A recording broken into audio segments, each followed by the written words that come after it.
So getting straight into your reading, we have the Six of Cups coming up as your underlying energy.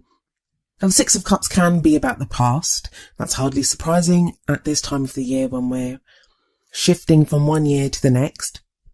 I think it's more than that for some of you. I mean, the Six of Cups can be a soulmate card for me as well. It's that sense of connecting with someone so deeply. So maybe some of you did connect with someone over the past year and you're thinking back to that. Maybe they're not around now, or you're thinking back, if you're still with that person, you're thinking back to how you connected with that person. But it's a sweet card. It's a very sweet energy. It's not thinking back over like the difficulties that you had. It's a reflection. It's nostalgia. It's looking back over some of the good experiences that you've had. And I know some of you are going to be listening to this thinking, I didn't have any good.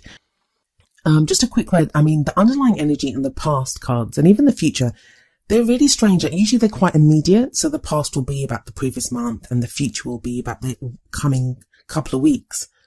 But because of this new year energy that we're all experiencing, the past cards can refer to things that have happened like months ago, because we're thinking back to those. And same with the future energy. It may be something that's over the next few months. And we are in the middle of a Mercury retrograde as we begin the year, which does end just after the first week of January. So there is this natural kind of thing of looking back. That's what Mercury retrograde does. It's when we look back, we review, and we decide what it is that we want to do. You have a brilliant energy coming up at the heart of your reading. This is what the rest of the reading revolves around. You have the Fool. And the Fool is all about new beginnings, a new adventure, a new cycle. And as much as we're all feeling this, you can look back on some of the other videos for the other signs, and not everyone has this energy. Other people have like a goal that they want or something that they want to achieve. But for you, you just want a new adventure. Maybe some of you are considering traveling or going away somewhere. So it could be a literal adventure that you're thinking about going on. But for most of you, it's just going to be, you have this very kind of clear cut. This was the past. This is what's happened. Draw a line under it. Now we're moving forward. Now that's if you're in a relationship, single, whatever your relationship status is. There is this very much kind of a feeling of you just wanting to do something new. And yeah, I could very easily say that I've said that in every single video. And I haven't though, because not everyone has that, but you have that. You have this kind of sense of, like, some people want that as a goal. I think Scorpio just got this as their crowning energy. So they have it as a goal, but you guys have it at the heart. Like, this is what everything is about. You want something new. You want new energy within your love life. And maybe in other areas of your life too, but this is a love life reading, so I can only speak for that. And the reason, like, why you have this kind of sense of newness, and it's pretty amazing that you do, is because of this Ten of Swords energy that's coming up in your past. Tens are all about completions anyway, so it's no surprise that, you know, you've reached the end of that cycle and you're like, yeah, I want something new now. Let's go on a new adventure. Let's start something new. But the Fool's very trusting and very carefree, and it's great that you can feel that way after this Ten of Swords energy. So what is the Ten of Swords energy? Well, that's when the worst has happened. I mean, look at this guy. He's lying on the ground, 10 swords kind of hovering above him. I mean, in this deck, it's not so bad. Some of the other ones, the swords are actually in his back. So right away, there's a sword in the guy's ear. So that's like the worst has happened. You may have faced betrayal, deception. Someone may have stabbed you in the back, like, you know, really hurt you. And if you've been through so much, and it is a gruesome card. It's not a nice card, but there is some good news to it. And that news is that the worst has happened now. The worst has happened. You've hit like rock bottom. This is in the past. You hit rock bottom, but you know where you stand and you are moving forward from that place. Like, the worst happened. You can now know what the situation is and you can move forward. And moving forward, we have the Empress in the present. Now, the present usually covers the period of the readings. This would be like the first couple of weeks of January. But she is such a nurturing, loving, caring energy. And like I said, Sagittarius, it's amazing that you have this kind of Ten of Swords energy in the past, which tells me some of you have been through such awful experiences. But you still have this hope and carefree nature. And I think that's typically you guys. I love that about you guys. I have a Sagittarius rising as well. So I'm with you on that. I understand. But yeah, I love that you have the Fool energy there, that you can still hope. And then now this Empress. So like I said, the Empress is very nurturing, very caring. I'm looking at the Empress there with the Six of Cups above it. Some of you are going to be now thinking about motherhood or parenthood, I should say, because even if you're a man, this energy can apply to you. She is femininity, but as people, we have a balance of femininity and masculinity within us. We have to. That's yin yang. So when this card shows up, it's important that we do have that balance within us.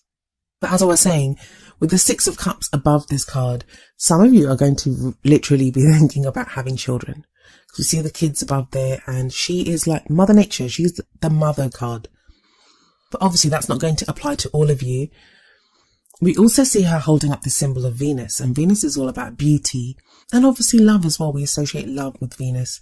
So a lot of you may find yourself at this time like being in that kind of nurturing, caring role. You're taking care of other people. Again, amazing that you're doing that with everything that you've been through. You still have this love to give other people. But I feel like also you may be in need of this kind of nurturing, caring love that the Empress offers, that you may be feeling that you'd like. I think I said it in someone else's video that she's like this big hug, big warm hug that makes you feel safe. And you might be in need of that at this time, Sagittarius.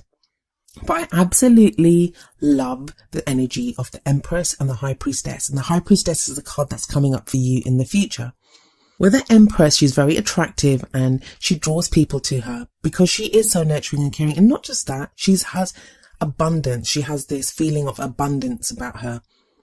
So when we have the Empress and that energy, the High Priestess, she's a little different, but she's very powerful. She's the keeper of secrets. So if some of you are pregnant, I feel like you're going to keep it a secret for a while with the High Priestess coming up here. For those of you that aren't, for those of you that are single, this feels like you now get intuition and knowledge to do something different. You know what you want to do. I love the High Priestess energy. I know some people don't really like her. They think she's a bit shady because she doesn't say anything. She knows everything. So like I said, she's the keeper of secrets. But I feel like with this energy coming in, especially after the Empress, this is like abundance of like goddess power. And again, that's a beautiful energy to have, whether you're a man, whether you're a woman, whatever. It's just lovely to have that intuition. That's the main thing I'm getting here, that intuitively you're going to know what to do, which way to go. Now, if you're a woman, you may be feeling this. You may feel that goddess power within you, that you are like, I can do anything now within my love life. It will be a great kind of confidence booster. If you're in a relationship, it's going to do amazing things for your relationship. If you're single, it's going to give you that confidence to get out there and you'll attract people to you. Both of these women are very attractive. If you're a man, you can identify with this goddess energy too. It may be at this time that you have your own goddess in your life. Someone that you have your eye on, someone that you're in a relationship with. Or you and yourself are getting in touch with that feminine side. And that's not to say you're effeminate or anything. Like I said, we have a balance of masculine and feminine energies within us, and we have to. And sometimes we need to draw on the feminine because that's the yin principle. That's the principle of receptivity, of being open to receiving love. So yeah, I really love that double combo of the Empress and the High Priestess. I love when they come up together.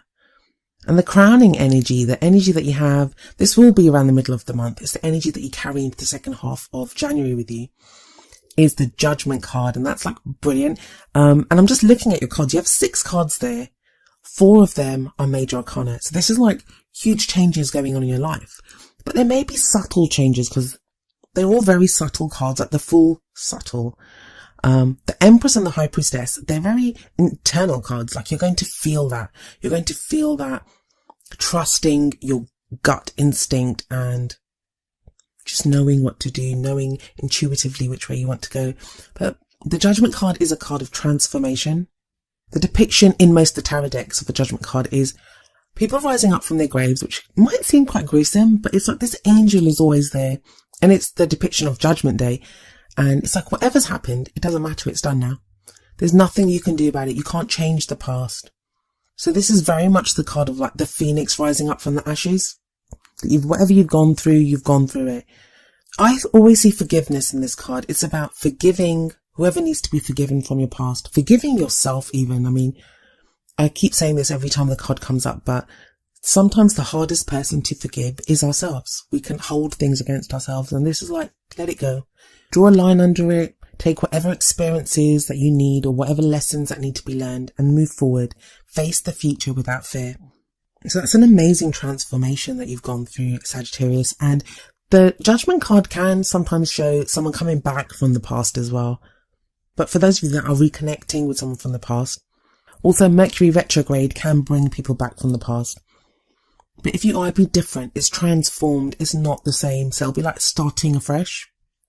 But what's the extra advice or wisdom that we have for you from the Oracle cards?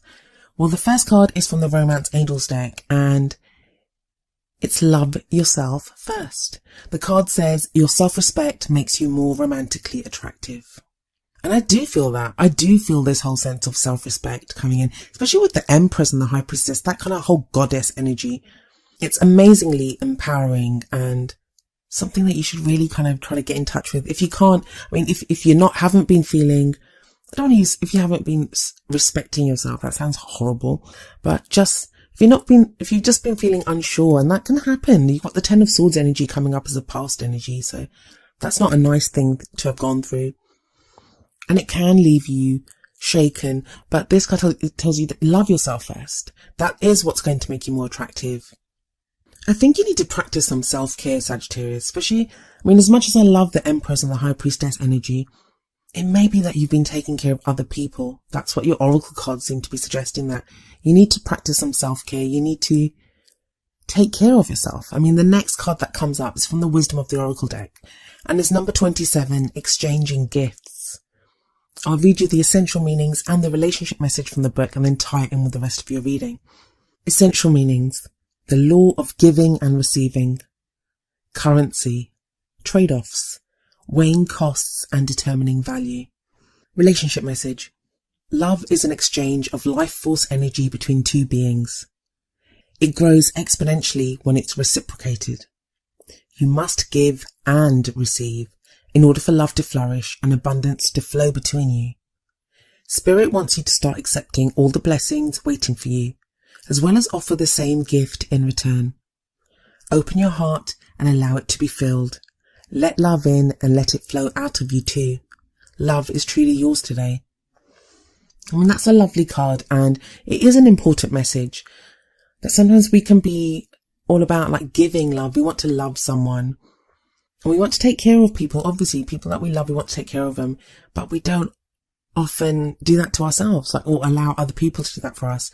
So the Empress energy, I think, is going to really help with that. That is a lovely, caring, nurturing energy. So allow yourself to be taken care of as well. And for those of you that are single, and you may be yelling at this video saying that, you know, yes, that's what I want. I want someone to take care of me, but there's no one there. Allow yourself to be taken care of by friends and family if you can. But it's that flow of love. When it starts flowing in one area of your life, it expands to all areas of your life. So feel that love. If you're looking back, remember the good times. Don't forget to listen to your gut instinct. The High Priestess will be whispering her secrets to you very soon. And this whole transformation of the Judgment card, and if you harness that love energy, I mean, the Judgment card sits right underneath the Ten of Swords. So it's like whatever you went through, that has transformed you. As bad as it was, it's transformed you for the good. You know, you're a different person now. And I know it sounds so cliche, and I usually don't like saying things like this, but it's kind of very clearly being shown in your reading.